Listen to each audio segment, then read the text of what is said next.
different biomes. So we have a mountain map and a snow map. And no. This is still in Bohemia. So, but and as you can see, I am really proud about the forests we can make. And this is not a deep forest. This is like close to the Božena, so it's not really a deep forest. But I like also the verticality, right? That it's not only like flat place, but that it really goes steep uphill, and that there's really quite some stuff. And again, we took a lot of inspiration, of course, of the real area. So these places really exist. I'm not sure if Božena still has a hut down there, but theoretically you can try and find this place in real life, and that's, I think, quite interesting. Did you see him? Rabbit, yes. Lucky him, I don't have a bow. I would miss him anyway, but I can You can try, but I don't think you can kill him with a stone, but you will never hit him. Yeah. Come on.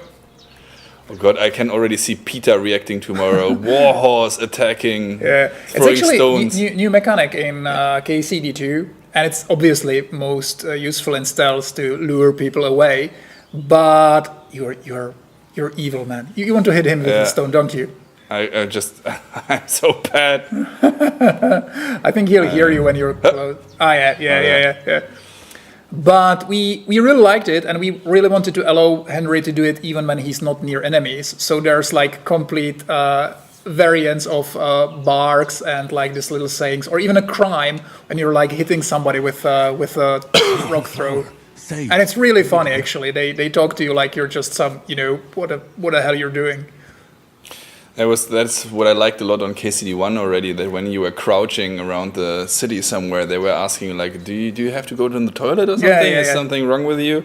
So it's like the world is really reacting to you, and I think that is, again, defines Kingdom Come Deliverance a lot, that whatever you do in the game will have an impact, and that's what we are trying to show you a little bit today as well, that sometimes the decisions you do and sometimes the stuff you decide can be really tiny, just some different dialogues or whatever, but sometimes it can really have also bigger impacts, and in the worst case it can even lead to death of certain characters. Yes. So that is really big, but I strongly believe, and that is the underlying thing and very important for you to understand, there is no real right and wrong. So I strongly believe that even if, let's say, you decide somehow that someone dies or whatever, that's not a wrong decision or a bad decision per se. It's just the way how you tell your story, or how you, Henry, goes through this, part of choices history. And consequences. We really, especially as designers, we really like those old school RPGs when you can really do anything you want. There's a lot of decisions, a lot of consequences, and a lot of approaches to every situation. This is actually, it's just such a little thing, but it's quite interesting. This is like a little pagan thing, but obviously Bohemia in the 15th century was already heavily Christianized. But many times people think that when somebody is Christianized, when a country is Christianized, suddenly everything that was before is forgotten and everybody is like the Christian as we know them today. And it's not true. Actually, the Christianization was like a process that took a long time, and also those like cultures mixed together. So even people in these ages would think about themselves as Christians, but they would still have these superstitions, and they would like kind of mix the beliefs of Christianity back to some rituals they did. They will use like parts of Christianity, and also they would carry some paganism with them into Christianity. And it's like a mixture. It's very, very interesting topic. There's some of that in game, but it's also like, you can spend hours on Wikipedia to learn about it, or even in much more, All this talks about Christianity made me tired, so let's go back. Sorry, I'm lover of history, so barefoot. It's important but to me look to at have that it correct. there. Yes. The magic, the wizard tower. Yes, well, almost. This is actually Trotsky Castle. It's in the middle of the Trotsky region. Not very surprising. And I will not give you any spoilers, but very important things for the story will happen there. And basically, for a big part of the story, you're trying to get there. And the castle is on a hill, obviously. It's like the smart thing to do. And you can actually see it from every part of the map. So it's kind of taunts you, and you will have to overcome it and get there. And for those who played KC1 and or saw the end of KCD1, then your initial quest is, or the KCD1 ended in a way that the lords were sitting together writing that letter that you and Hans and his entourage of soldiers were supposed to bring to that castle up there. But how we ended up here in this hut in this forest and not in this castle, that is something that you will then experience in the game. But it's quite dramatic, and I think it will be. And it's a real thing. It's a real castle. You can still go there even now. It's not in a good shape. It's like it's a ruin now, or partly it's ruined, but it's especially nice place. Really, if you're ever in Czech Republic, go there. It's an amazing place. Okay. I was there. As a matter of fact, Trotsky is a Czech a regular word, and Trotsky means ruins. Really, translation 1-to-1. Sad part about that the castle is actually ruins. They are ruins right now. So, but actually, the name was still in place in 15th century, even when the castle was brand new.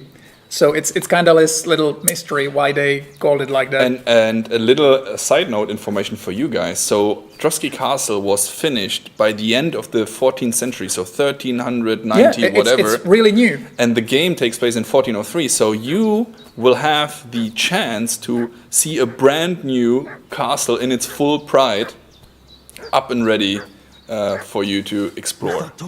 So, what's happening? What's happening?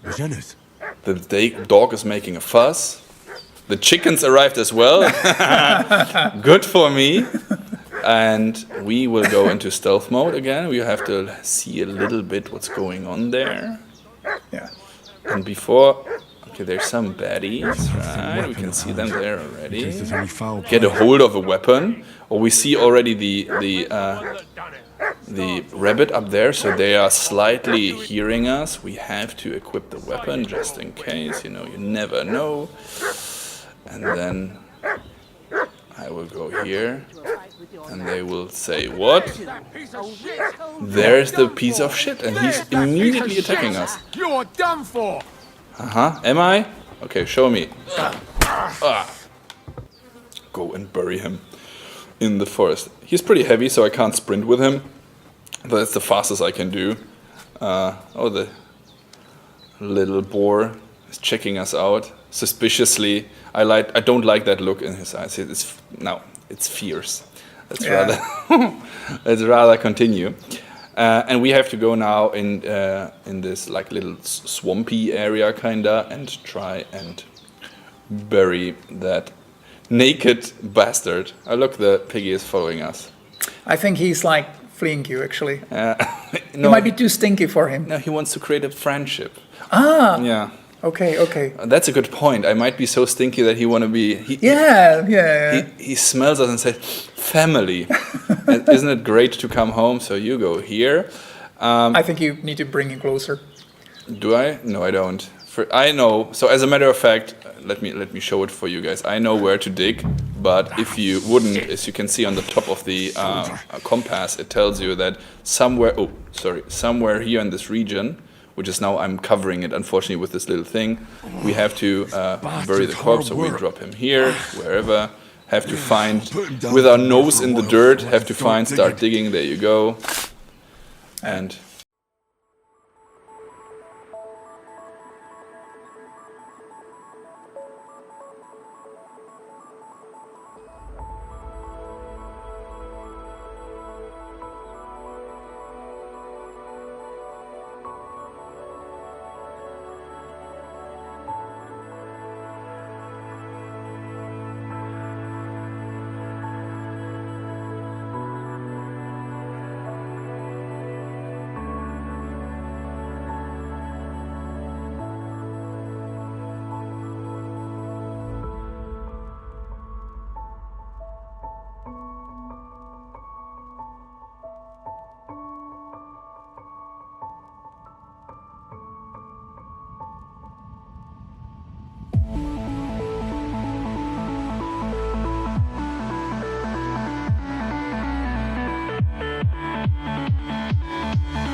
I promise you. Promises are made to be broken, but thank you for dealing with them. Except I have 2 fresh corpses in my yard. Now, don't worry. I reckon I've still got a bit of strength left. I ought to be able to manage it before evening. I'd be eternally grateful to you. But be careful while you're at it. You don't want to open that wound or strain yourself. What about Sir Hans? How's he doing? He's holding up, I'd say. I Kozlicek. treated his wounds and I'll change his bandages shortly. Mikesh But and what he Kozlicek. needs For most those who now speak is that Czech, remedy. they will Have they you will got they will everything know. for The it? rest, Google it. Chamomile and sage, like you said. Excellent. Now to brew the potion from them. I gave you 2 the last of my supply during the night. But fresh is best anyways. It's a shame my daughter Pavlena ain't back yet. She'd get it done in a jiffy. But we'll just have to manage without her. But you can do it too. It ain't nothing hard. My eyes are so bad, it'd take me all day. But at least I can tell you how to go about it. And when she's talking about that her eyes are bad, you can actually see that she has like the eye illness that makes her see bad. It's like a custom made for her. And we'll brew the remedy, right? So alchemy, of course, again, Yeah. back in the game. But damn it, Tobit, clean yourself. Do you see how dirty you are? Yeah. Yes. I've been at the alchemist bench a few times, but it's been quite a while. That's grand. More than I was hoping for. And not to worry, it'll all come back to you. I have a book here with the recipe, but it'll be better if I tell you. I know it Can by see the heart. little shade in her eyes, so this is not a Yeah. bug or something. This is like really My word. her having Maybe an you illness. really are a noble I love how she misses that. Just in case. Yeah, that's another That thing we front did. We have tooth. like a different Advice teeth for different would be people. great. So we, Of course. a lot of times in Everything we games, need even when is they're in Middle the Ages, map. everybody has a Let's perfect get to teeth. it. Not in our game. But on the contrary, there's a very, very, very, very common misconception True. that everyone has black teeth, everything is falling it's not out, true. and like that's absolutely Because sugar wasn't exactly that consumed back exactly, then. So they exactly. actually had, even overall, the hygiene and teeth and everything was pretty good in Middle Ages. Exactly. So absolutely. So let's blame modern food industry. So exactly the sugar is they didn't had the sugary diets, so Yes. they were mainly meat or natural stuff. So there's really not much they can. Well, unless you get an axe in your face, but then you have other problems, I guess. Yeah. So should I check on Kozlicek and Sure. I will not pick them up. You can use the compare. That's another thing that we did. If you Oh look, press here's a Y. pretzel. And Oh. if Sexy Biscuit Roxy is watching, the pretzel is for you. So she hates the pretzels. So doors and a key chest. Interesting. It might be useful later on. Let's take everything. Taylor's kit. You can actually, where we were teasing at the beginning, you can actually fix some of your clothes. Let's check that out. So it is in the Other. Yeah. And here we have the tailor's kit. Let's take this one, for instance. Yeah, any of them. Yeah, use it. And this is now like a quick way. Yeah, you're how to- choosing which type of clothing you want to repair. Now, you might say, hey, Toby and Procker, wait a moment. How can you, with one tailor kit, repair all the items you have? Well, there's an answer.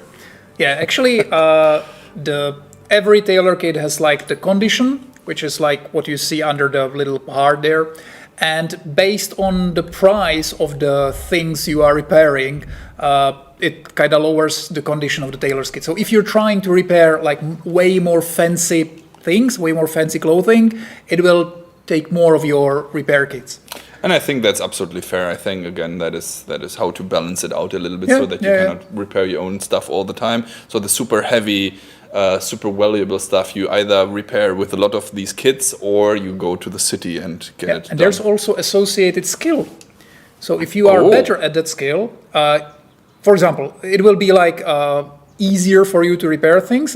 You will lose less of your repair kits. But also there are specific perks in that skill that will, for example, make the things better if you repair them. Like you can pet them to make them more stealthy or do some other stuff with them. I took the bone comb because I have a very wonderful beard in real life, and that needs to be combed sometimes. Obviously. But back to business. Hello, Božena. How close can I get to you? Okay, too close. Let's check out her wonderful, beautiful alchemy hut. And you know, that is something. So we get very often the question between realism and gameplay, and it's really important to mention that in the first place we are absolutely working on a video game, first and foremost, right? The realism part is something that we use to flavor everything. That is the tools, the work, the kit that we are using to build everything, to craft everything. But realism can never stand in the way of fun gameplay. So we need to find a balance, and that's like a daily struggle we have.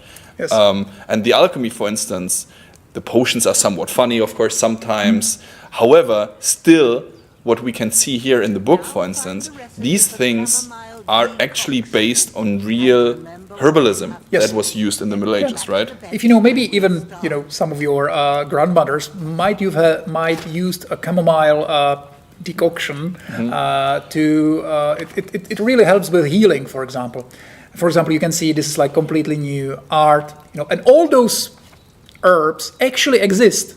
And if it says it grows in roadside stitches, in clearings, and where there is relief from the sun, and it grows there in real life. If you learn from our game where the herbs grow, you can actually find them in the real world as well. Exactly. And if it says it's poisonous, then don't try them in real life. Don't eat it. Someone was asking if we can carry the book around. No, the books are always put here, but... Actually, if you can't do now because you're in the tutorial, but now, yes, in KCD2, when you're leaving Henry actually take the book with himself, but later on, I think, I'm not sure if you can go there from the tutorial, but in your codex, every description of any herb or of any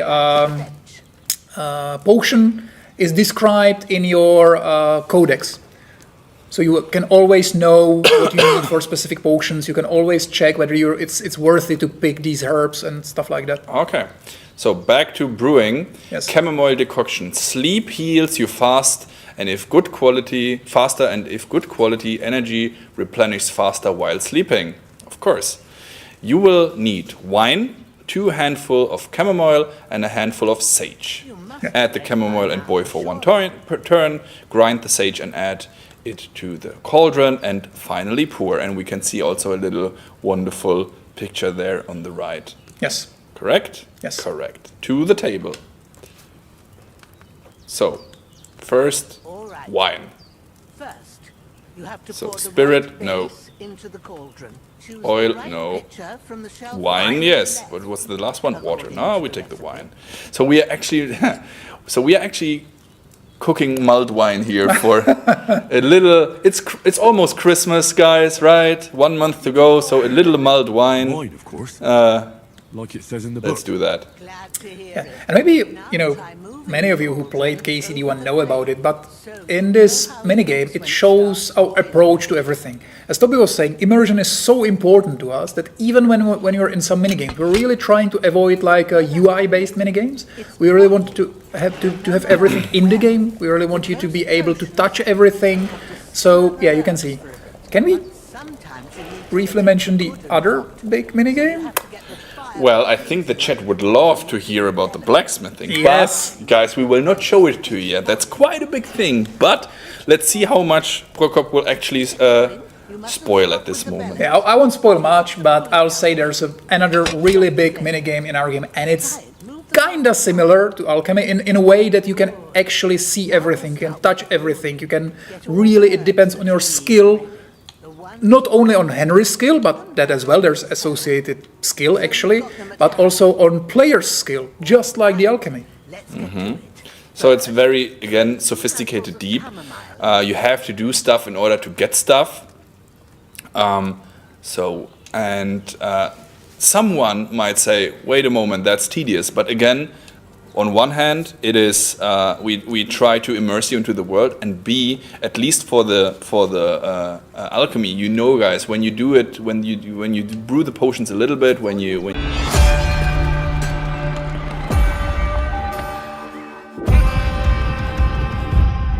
I always dreamt of leaving this place.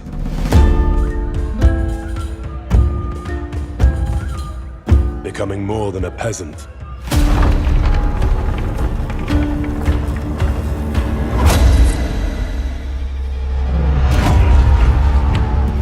You know the trouble with an adventurous life? It can end before it gets started.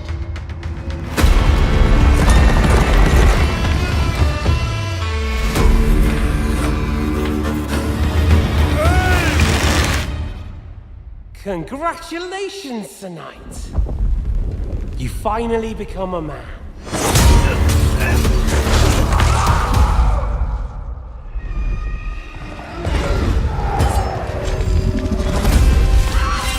Wake up! Pull yourself together, Henry.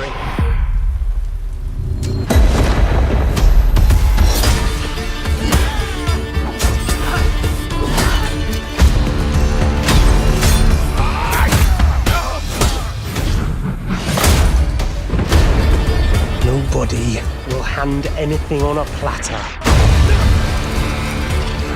to men like you and me. You still have a long way to go till your work is done.